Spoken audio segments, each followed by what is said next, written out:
Internal reconstruction नाम से थोड़ा अपरिचित होंगे तुम लोग। इंटरनल रिकंस्ट्रक्शन का एग्जैक्ट मतलब क्या होता है, कॉन्सेप्ट क्या होता है, पहले वो समझ लो। इंटरनल रिकंस्ट्रक्शन कब किया जाता है पहले वो समझाओ।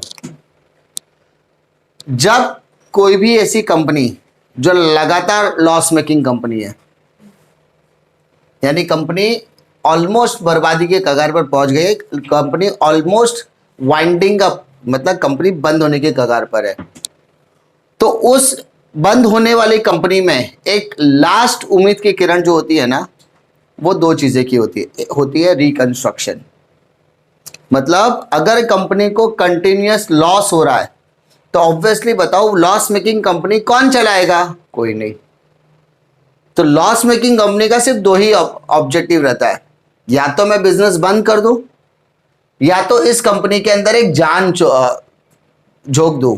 तो उसके लिए मेरे पास दो तरीका है, एक होता है इंटरनल रिकंस्ट्रक्शन, एक होता है एक्सटर्नल रिकंस्ट्रक्शन। इंटरनल रिकंस्ट्रक्शन का मतलब क्या होता है, जब आप अपने ही कंपनी के लोगों से बातचीत करके अपने ही कंपनी के बैलेंस शीट में मेजर चेंजेस करते हो, उसको कहते हैं इंटरनल रिकंस्ट्रक्शन।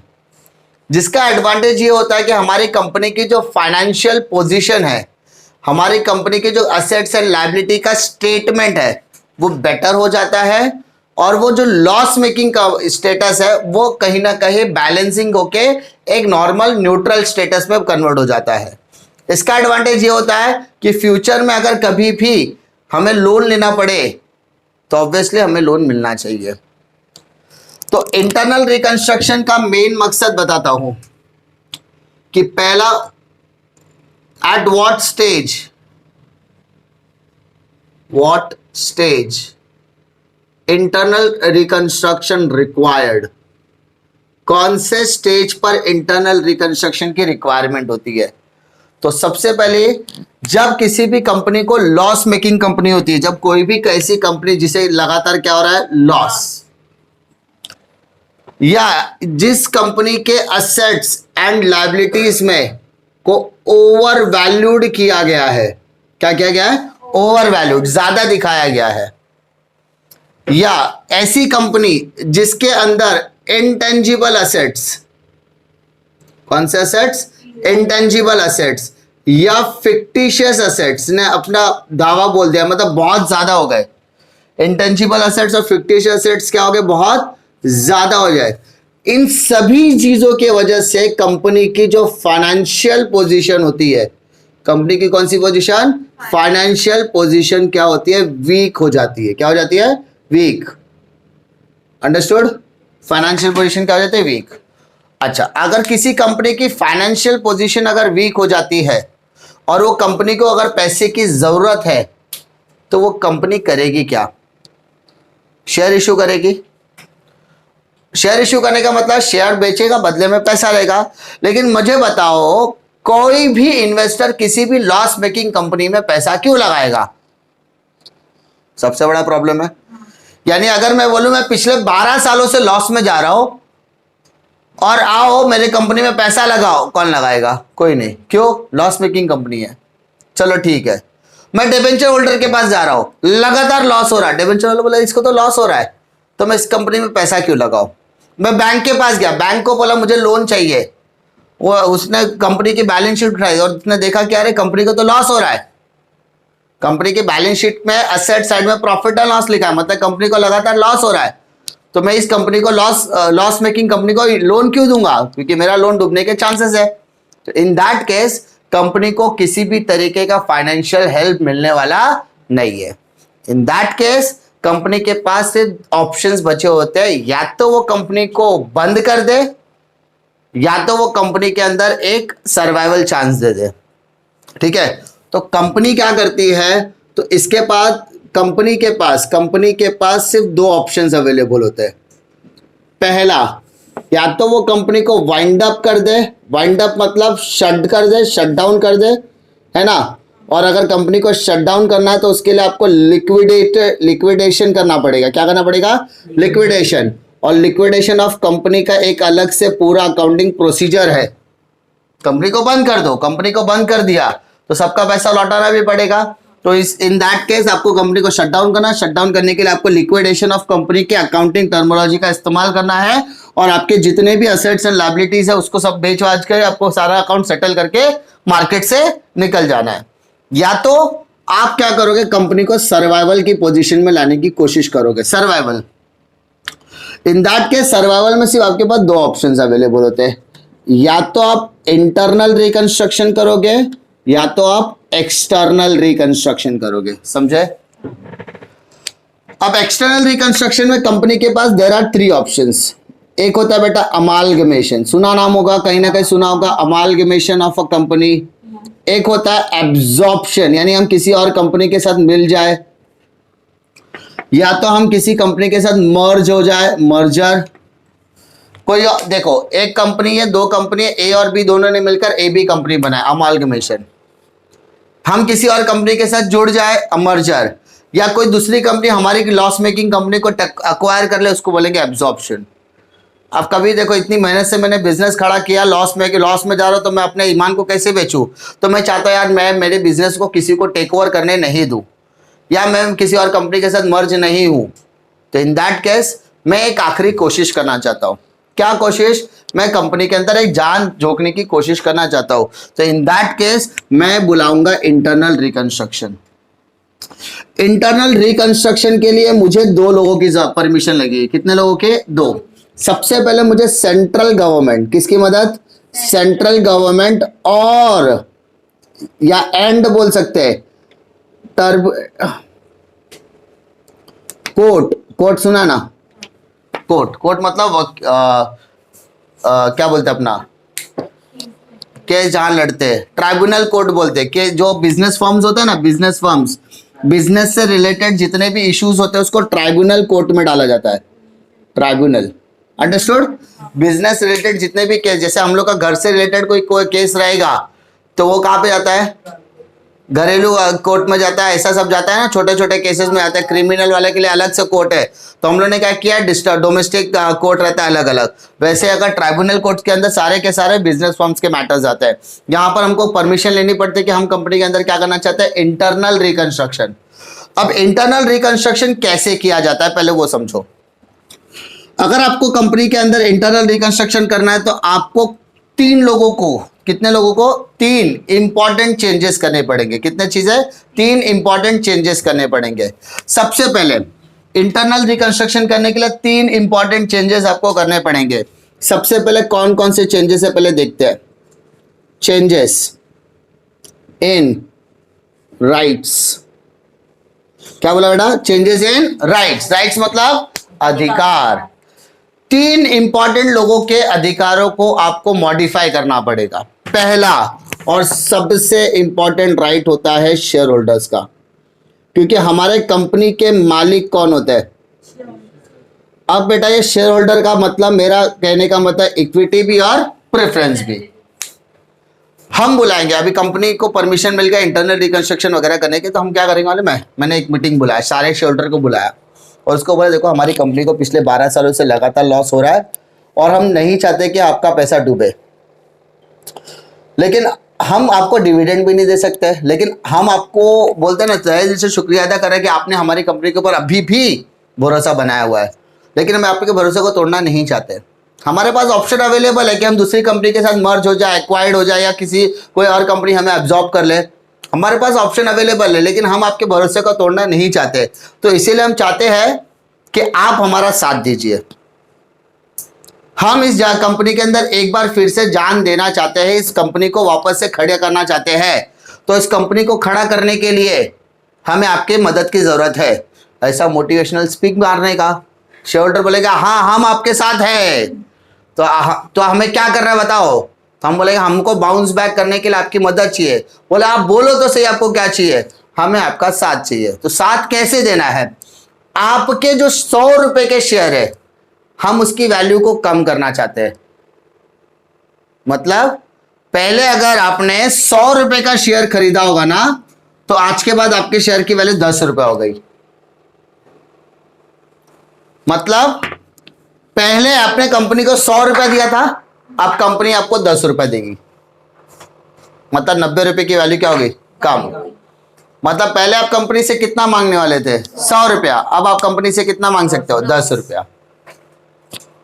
अब तुम लोग क्या बोलोगे, कंपनी वैसे ही लॉस में, लेकिन मुझे मालूम है अगर ये कंपनी वापस से खड़ी हो गई तो ये 10 का 20 भी कर सकती है, 20 का 30 भी कर सकती है, यानी कंपनी लिक्विडेट करेगी, बोनस देगी, इश्यू करेगी, स्प्लिट करेगी, डिविडेंड देगी, कंपनी के अंदर जान आने के बाद तो कुछ भी कर सकता है। तो आपने कंपनी को मदद किया, वैसे भी 100 रुपया नहीं मिल रहा है, कंपनी अगर बंद करना पड़े तो 100 रुपया मिलने वाला नहीं है। उसी तरीके से उन्होंने बोला ठीक है, हम क्या कर रहे हैं, हम कंपनी के ओल्ड शेयर होल्डर्स, यानी आप लोग क्या हो ओल्ड, हम आपकी वैल्यू को क्या कर रहे हैं, डिग्रेड कर रहे हैं, कम कर रहे हैं, रिड्यूस कर रहे हैं, क्या कर रहे हैं, रिड्यूस्ड, उसको बोलते हैं reduction in share capital, reduction in share capital. तो राइट्स में क्या कर रहे हैं, हम चेंज कर रहे हैं, इसको बोलते हैं रिडक्शन या अल्टरेशन इन राइट्स, अल्टरेशन, अल्टरेशन इन राइट्स।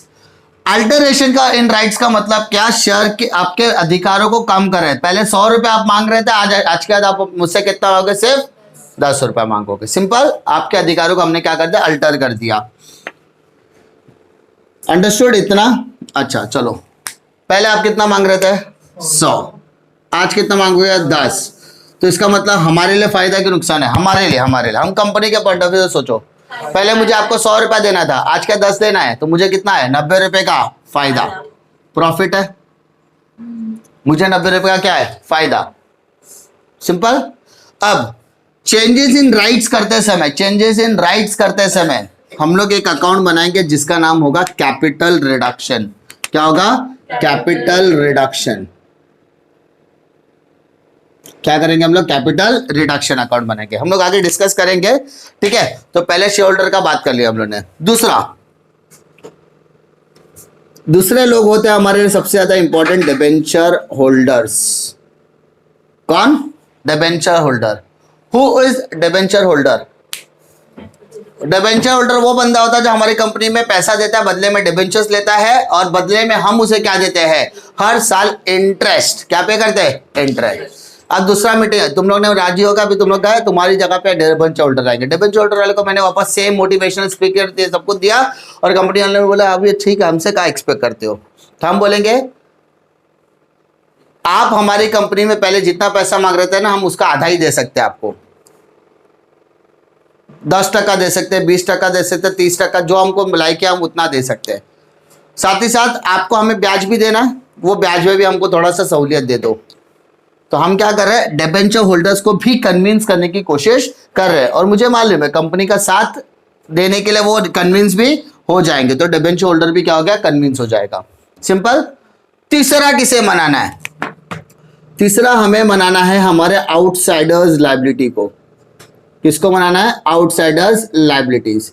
सर ये आउटसाइडर लायबिलिटीज कौन होते हैं, bank loan, creditors, bills payable, क्योंकि इन्हें पैसा देना है ना, पैसा लेना नहीं है। हम मनाएंगे किसको, देख भाई मेरे को शेयर होल्डर से पैसा लेना है, तो मैं पैसा कम करूंगा क्या, नहीं भाई पैसा देने का है ना, तुम दो मुझे पूरा पैसा, लेकिन जहां जहां पे मुझे पैसा देना है वहां पे रिक्वेस्ट करूंगा, भाई मेरे को थोड़ा कम कर दो पैसा, लायबिलिटी में मेरी कम करने की कोशिश करूंगा। मैं जोरक्स वाले के पास जाऊंगा, बोलूंगा भाई तेरा बिल कितना हुआ, 10,000 हुआ, भाई मेरे पास 10,000 रुपया नहीं है, मेरे से 4,000 ले ले, तो मैं लायबिलिटी क्या करूंगा, कम करूंगा। तो मैं शेयर होल्डर मेरे लिए क्या है, लायबिलिटी है, कैपिटल शेयर कैपिटल लायबिलिटी में तो मेरे लिए लायबिलिटी हुआ, डिबेंचर मेरे लिए लायबिलिटी हुआ, आउटसाइडर लायबिलिटी मेरे लिए लायबिलिटी। तो मैं अपनी लायबिलिटी को कम करने की कोशिश करूंगा। पहला चीज, लायबिलिटी को मैं कम करूंगा तो मेरे लिए क्या है, फायदा है। मैं क्रेडिटर को मनाऊंगा, क्रेडिटर को बोलूंगा भाई तेरा कितना पैसा बाकी है, तो क्रेडिटर बोलेगा आपका 1 लाख रुपया आप मुझे दो, बोला भाई 1 लाख रुपया भी नहीं है, तो मैं बोलूंगा 1 लाख तो नहीं दे सकता, तो बोला एक काम कर अब भी मेरे को 40,000 दे, 60,000 छोड़ने के लिए रेडी, लेकिन तुरंत दे। तो 60,000 अगर 40 अभी तुरंत देना पड़ा तो मुझे फायदा ही है ना, है ना, तो मैं तुरंत दे दूंगा। कोई होगा अरे 40,000 भी नहीं, एक काम कर तुझे मुझे 1 लाख देना है, अब भी 20,000 दे, और 1 महीने के बाद मुझे 40,000 देना। अगर तू अब भी 20,000 और 1 महीने बाद 40,000 दे रहा है तो मैं अपना 40,000 छोड़ने के लिए तैयार हूं। मैंने उसकी कंडीशन मान ली, मैंने अभी तुरंत 20,000 निकाला, टर्म्स एंड कंडीशन लिख के देखे अगली बार अगले महीने कितना दूंगा 40, और बाकी का 40,000 छोड़ दे, मेरे लिए तो फायदा ही है। तो मैं क्या करूंगा, मैं अपने आउटसाइडर लायबिलिटीज को मनाने की कोशिश करूंगा। तो ये 3 तरीके से राइट्स में कम कर। राइट्स का मतलब होता है पहले ये जितना मांग रहे थे ना, अब उतना नहीं मांगेंगे, उससे कम मांगेंगे। कुछ उनकी मर्जी से, कुछ मेरी मर्जी से। मैं बैंक वाले के पास गया, बैंक वाले को बोला भाई हमारी कंपनी लॉस में है, हम आपको लोन नहीं दे सकते। तो लोन वाला बोला सेटलमेंट करो। तो सेटलमेंट के टाइम पे उसने बोला ठीक है, आप एक काम करो 40% आप भी दे दो, 40% 2 महीने में दे देना, तो हम लोग 20% आपका माफ करने के लिए रेडी है। तो ना ठीक है, 40% भी ले लो, 40% 2 महीने बाद, 20% छोड़ रहा है ना, वो 20% क्या होगा मेरे लिए फायदा। तो मैं क्या कर रहा हूँ, आउटसाइडर्स लायबिलिटी में एडजस्ट कर रहा हूँ। ये सारी की सारी क्या थी, मेरी लायबिलिटीज थी। क्या थी, लायबिलिटी। अब आता हूं असेट की साइड पे। असेट की वैल्यू बढ़ गई, फायदा है नुकसान। असेट को बेचूंगा, जो असेट खराब है उसको बेच दूंगा, तो बेचने का फायदा क्या है, पैसा आएगा। जो असेट की वैल्यू बढ़नी चाहिए बढ़ाऊंगा, जिस असेट की वैल्यू कम होनी चाहिए उसको कम करूंगा। स्टॉक का वैल्यू बढ़ गया, स्टॉक का वैल्यू कम हो गया, सारी चीजें मुझे एडजस्ट करना है। मैंने मेरी बैलेंस शीट में देखा कि मैंने क्या बताया, मेरी कंपनी के अंदर इंटेंजिबल और फिक्टिशियस एसेट बढ़ गए, मेरे कंपनी में लॉस बढ़ गए। अरे मैं कंपनी के अंदर नई जान झोंक रहा हूं, तो इसका मतलब मुझे लॉस को कवर निकालना पड़ेगा, तो लॉस को कैंसिल करूंगा, मेरे इंटेंजिबल एसेट को कैंसिल करूंगा, मेरे फिक्टिशियस एसेट को कैंसिल करूंगा। अभी तुम लोग बोले सर इंटेंजिबल एसेट्स में क्या क्या आते हैं, लोगो, ट्रेडमार्क, गुडविल, पेटेंट्स, ये मेरे क्या गुड, ये सब क्या मेरा इंटेंजिबल। अब देखो कंपनी को पिछले 12 सालों से लगातार लॉस हो रहा है, 12 सालों से कंपनी को क्या हो रहा है, लॉस। और चलो एक तुमको सबसे सिंपल एग्जांपल देता हूं, कुछ मगजमारी मत करो। एक कंपनी है रिलायंस, एक कंपनी है टाटा। रिलायंस इंडस्ट्रीज का रिलायंस मॉल बिक रहा है, मान लो रिलायंस को पिछले 12 सालों से लॉस हो रहा है और रिलायंस 12 सालों से लॉस में रहा है। टाटा ने बोला रिलायंस में खरीदूंगा, तो टाटा वाले ने रिलायंस से मुलाकात की और रिलायंस वाले ने बोला पूरा मॉल वगैरह माल वगैरह के साथ एम्प्लॉय के साथ मैं पूरा तेरे को 18,000 करोड़ में बेच रहा हूं। कितने में, 18,000 करोड़, पूरा प्रीमाइसेस वगैरह सब कुछ मिला के वैल्यूएशन करने के बाद टाटा ने बोला 1 मिनट तेरा बैलेंस शीट दिखा। ठीक है, बैलेंस शीट देखा, उसने देखा कि अरे यार इसके अंदर जो गुडविल है ना, बोलते गुडविल का तू 1,000 करोड़ मांग रहा है। गुडविल मतलब रेपुटेशन, रिलायंस का रेपुटेशन। अब तू कंपनी बेचे तो तेरा काय का रेपुटेशन बे, सिंपल। गुडविल हम कंपनी को क्या कर रहे हैं, रिकंस्ट्रक्ट कर रहे हैं, लॉस मेकिंग कंपनी को प्रॉफिट में लाने की कोशिश कर रहे हैं। तो लॉस मेकिंग कंपनी का काय का गुडविल, तो उसको हमको क्या करना पड़ेगा, राइट ऑफ करना पड़ेगा। क्या करना पड़ेगा, राइट ऑफ। समझा, एमसीक्यू में पूछ सकते हैं कि following asset should be right of in internal reconstruction, तो 5-6 आइटम्स देगा, उसमें 4-5 आइटम देगा, उसमें से एक आइटम्स आपको इंटेंजिबल रहेगा, तो वो इंटेंजिबल गुडविल, पेटेंट, लोगो, ट्रेडमार्क कुछ भी हो सकता है। ठीक है, उसको आपको क्या करना है, राइट ऑफ करना है। क्या करना है, राइट ऑफ। क्यों किया जाता है भाई, लॉस मेकिंग कंपनी है तो उसको प्रॉफिट पे कन्वर्ट करने के लिए जितने भी लॉसेस थे, जितने इंटेंजिबल थे, जितने भी फिक्टिव, सबको क्या करना पड़ेगा, राइट ऑफ करना पड़ेगा। समझा, तो ये सारी चीजें हम लोग करने की कोशिश करते हैं। क्लियर, इसमें किसी को difficulty. Now come to accounting treatment. चलो अकाउंटिंग ट्रीटमेंट स्टार्ट करने से पहले फाइनली हम लोग स्टार्ट करते हैं कैपिटल रिडक्शन क्या होता है, क्योंकि भाई हर जगह पर ये अकाउंट आने वाला है, capital reduction account. My dear, what do you mean by capital reduction? सबसे पहले कोई है मुझे बताएगा कैपिटल रिडक्शन कौन सा अकाउंट होता है? आज तक पूरी जिंदगी में आपने अकाउंट सीखा, उस अकाउंट्स में आपने कितने तरीके के अकाउंट्स देखे? 3। कौन कौन से? पर्सनल, रियल और नॉमिनल। इसके अलावा चौथा कभी बना नहीं, ना बनेगा, ना अब बनेगा तो तब का तब सोचा जाएगा। फिलहाल तो 3 ही है, पर्सनल, रियल और नॉमिनल। तो capital reduction is a nominal account. Capital reduction is a nominal account. पूछ सकता है, पूछा भी था पिछले साल वालों को, पूछा तो केटी वगैरह का पेपर हुआ था ना 1920 का, उसमें पूछा था capital reduction is a dash account, personal, real, nominal, none of the above, तो nominal account. Understood? Nominal account का रूल क्या होता है? Debit all expenses and losses, credit all income and gains. Sir debit all expenses and losses, credit all income and gains. ठीक है। अब जब भी मुझे फायदा होगा मैं क्या करूंगा? कैपिटल रिडक्शन को क्रेडिट करूंगा। जब भी मुझे लॉस होगा मैं कैपिटल रिडक्शन को डेबिट करूंगा। जब भी मुझे खर्चा करना होगा मैं कैपिटल रिडक्शन को डेबिट करूंगा। जब भी मुझे इनकम आएगा, पैसा आएगा, मैं कैपिटल रिडक्शन को क्रेडिट करूंगा। सिंपल चीज। चलो लाइन बाय लाइन आते हैं। अभी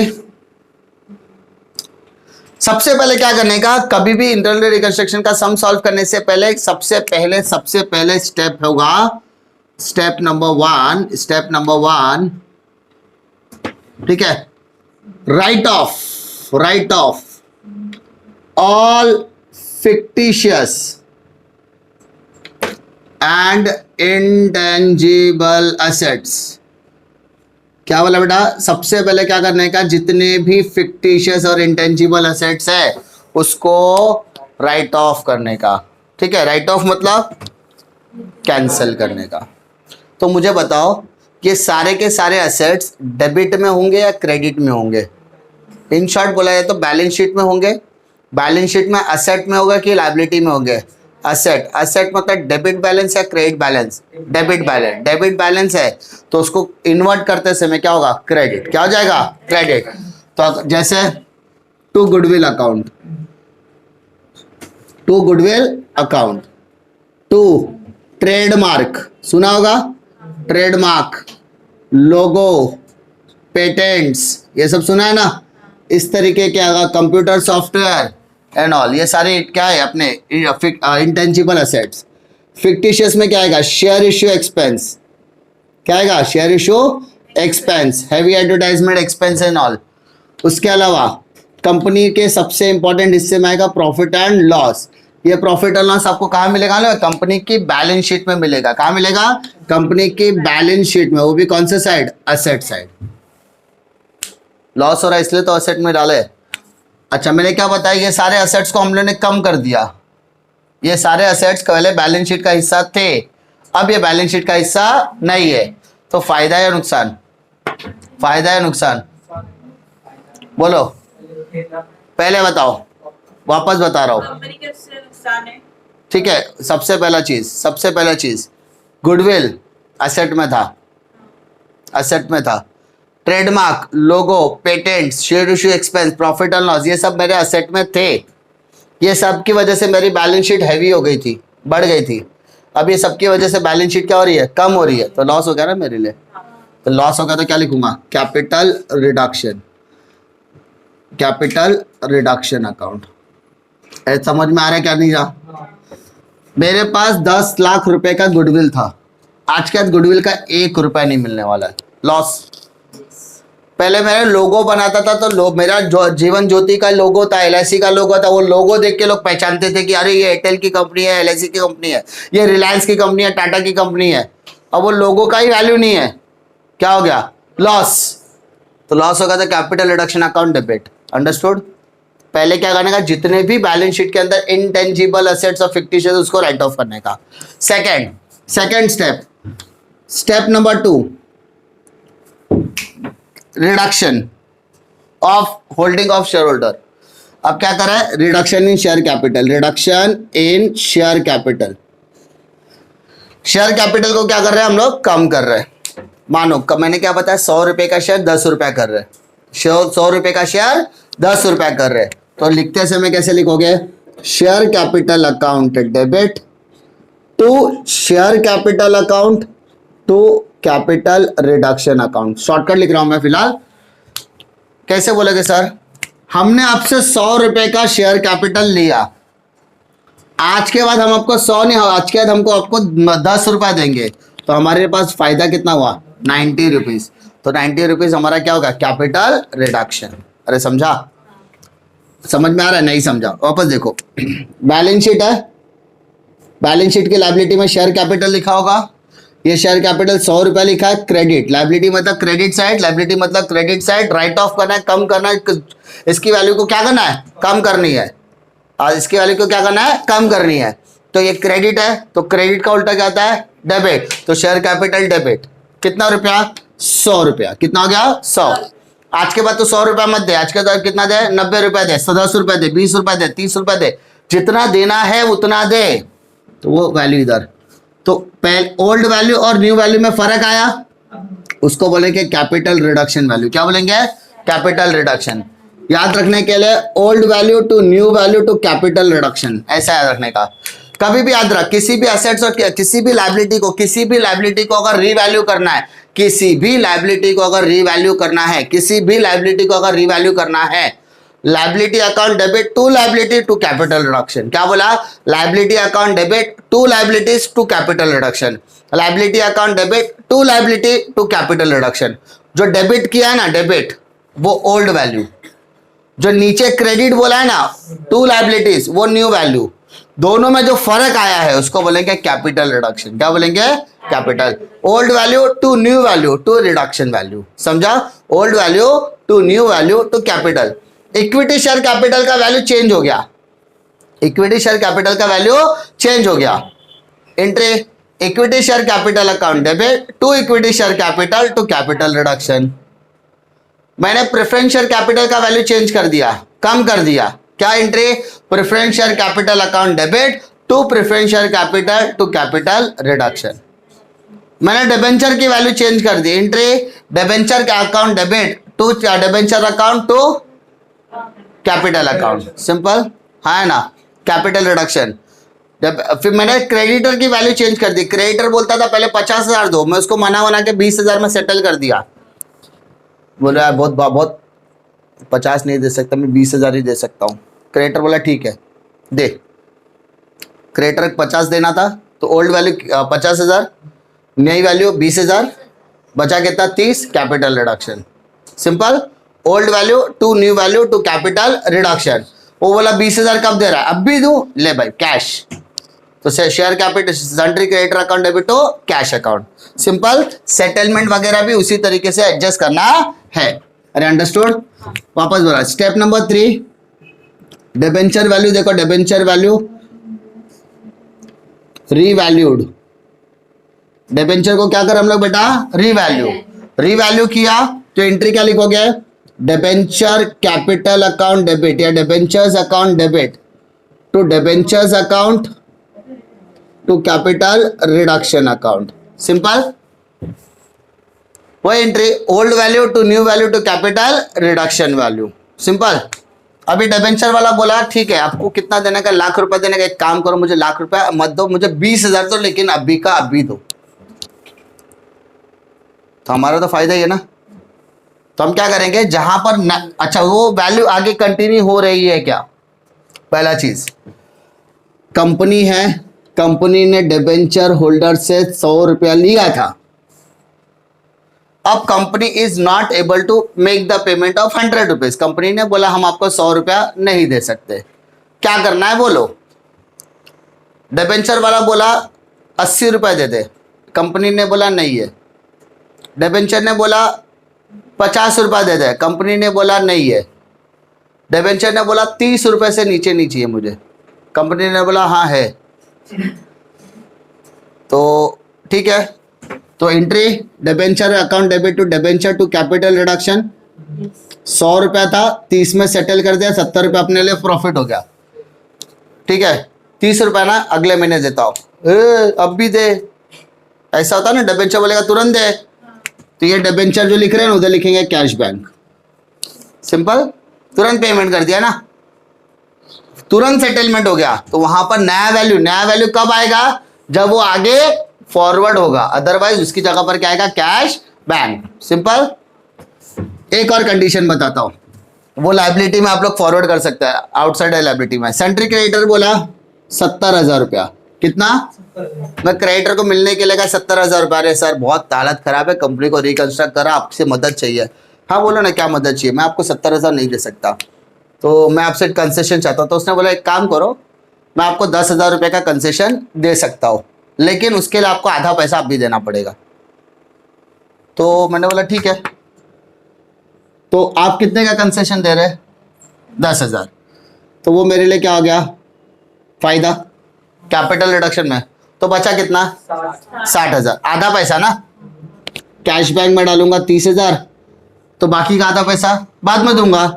बाद में दूंगा मतलब सन्ड्री क्रेडिटर्स अकाउंट। सिंपल है ना। ऐसे टाइप के एडजस्टमेंट्स वगैरह देखने का। क्लियर, ज्यादा लोड नहीं देने का। याद रखो क्या एडजस्ट करे अपन, क्या करे, एडजस्ट करे, रिवैल्यू करे। एडजस्ट और रिवैल्यू के टाइम पे सन्ड्री क्रेडिटर लायबिलिटी करे। लायबिलिटी कौन सा बैलेंस होता है, क्रेडिट, तो उसका एडजस्टमेंट करते समय वो क्या हो जाएगा, डेबिट।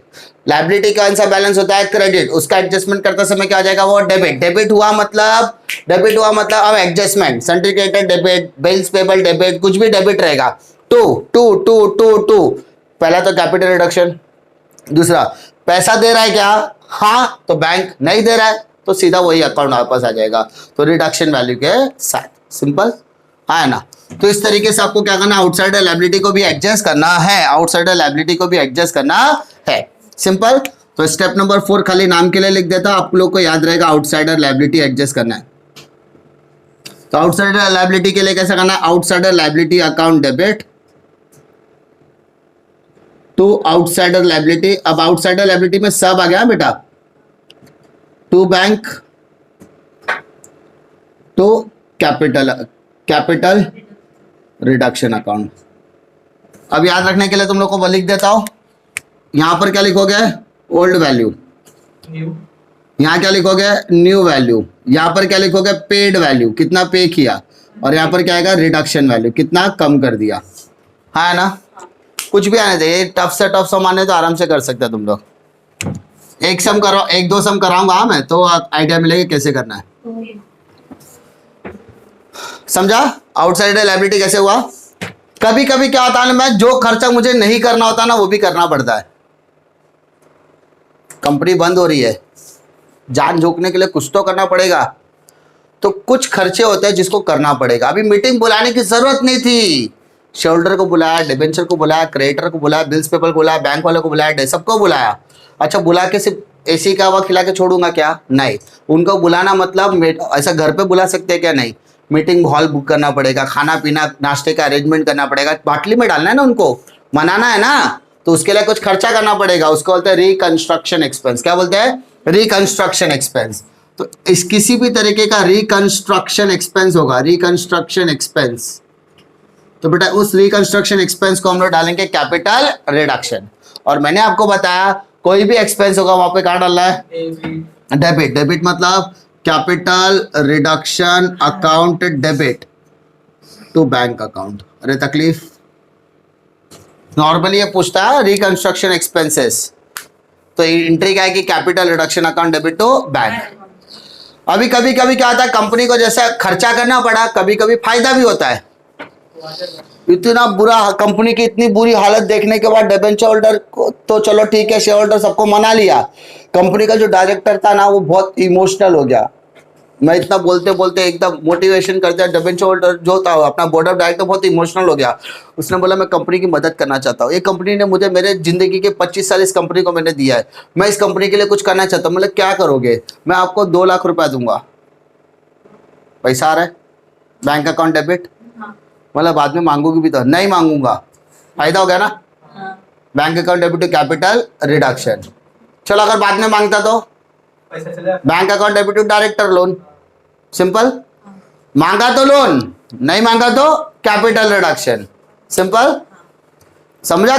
बेसिक कंडीशन को मैं कर रहा हूं। तो यहां पर स्टेप नंबर 6 में क्या हो गया, इसको बोलते हैं अनरिकॉर्डेड असेट, अनरिकॉर्डेड असेट या अनरिकॉर्डेड लायबिलिटी वगैरह कुछ बोलते हैं ना, अनरिकॉर्डेड असेट या लायबिलिटी का बेनिफिट रिकवर्ड मतलब मिला, पैसा मिला। अनरिकॉर्डेड ऐसा असेट जो दिखाई नहीं दिया, बेचा, पैसा आया ना, तो पैसा आया तो क्या लिखोगे, bank account debit to capital reduction. तकलीफ है ना। इसके अलावा अप्रिशिएशन डेप्रिशिएशन का तो एडजस्टमेंट मालूम ही है, वैल्यू अप्रिशिएट हुआ, वैल्यू डेप्रिशिएट हुआ, वैल्यू बढ़ गया, फायदा है नुकसान।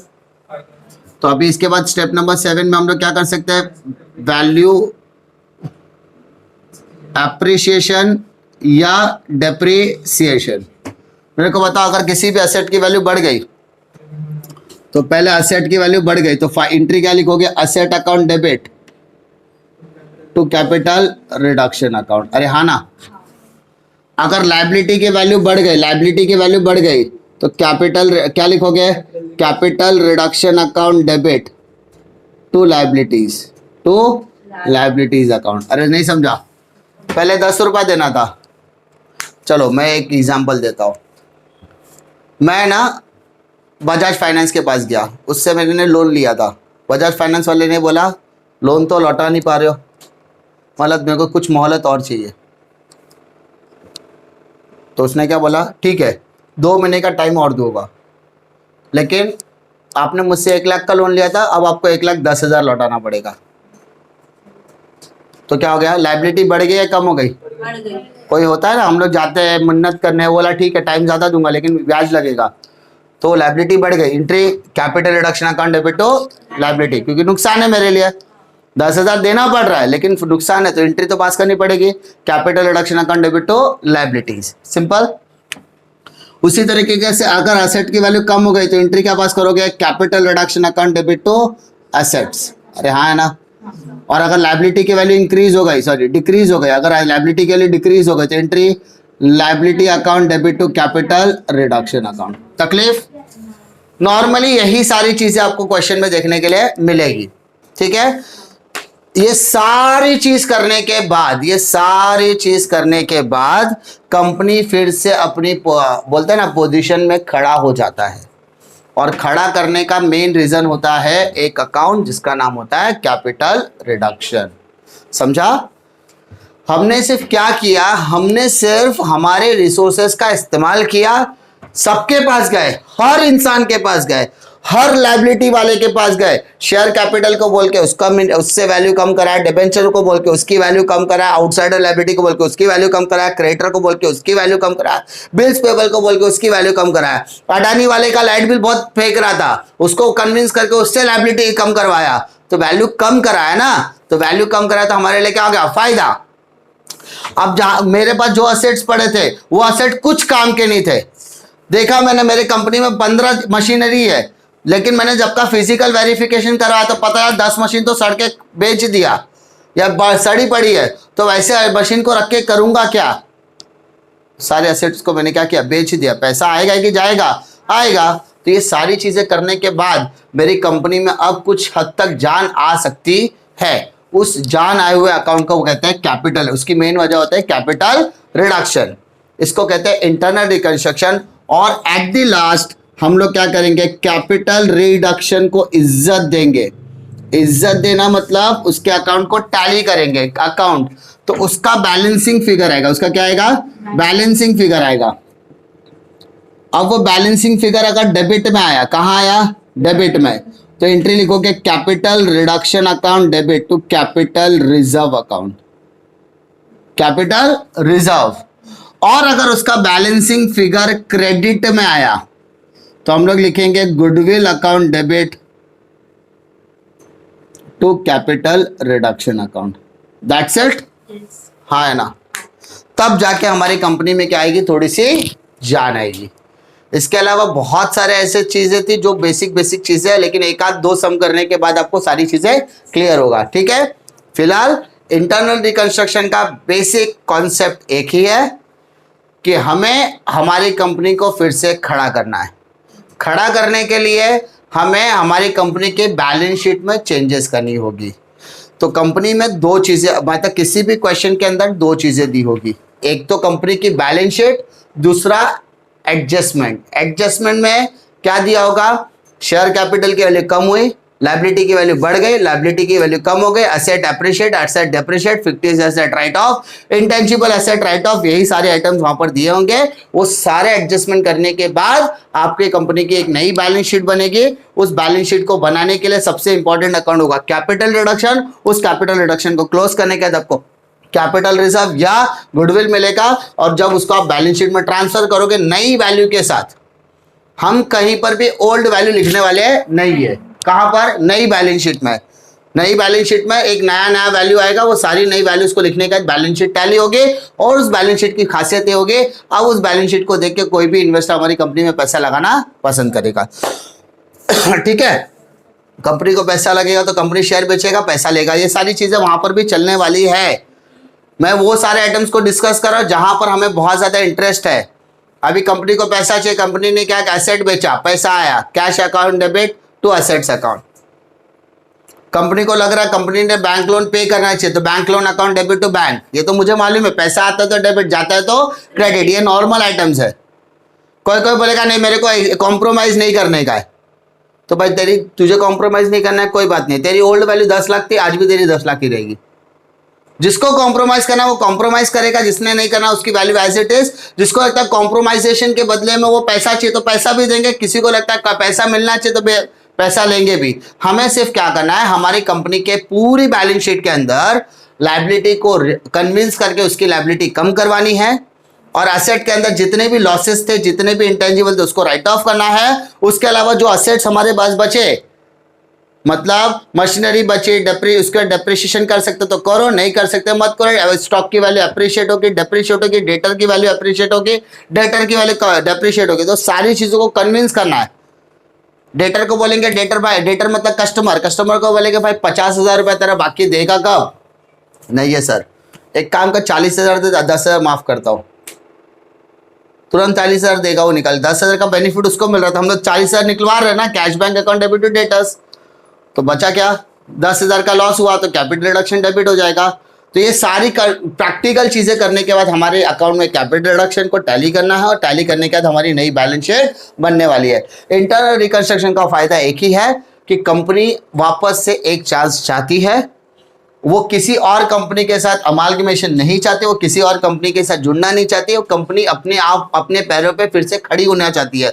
तो उस खड़ा होने के लिए उसकी कंपनी के शेयर होल्डर्स, ओनर्स, क्रिएटर्स सबसे वो मदद चाहता है। उसी मदद को, उसी प्रैक्टिकल चीजों को हम लोग कहते हैं इंटरनल रिकंस्ट्रक्शन, जहां पर कंपनी के असेट्स एंड लायबिलिटी को रीवैल्यूएशन करने के लिए हम लोग एक अकाउंट बनाते हैं, कैपिटल रिडक्शन।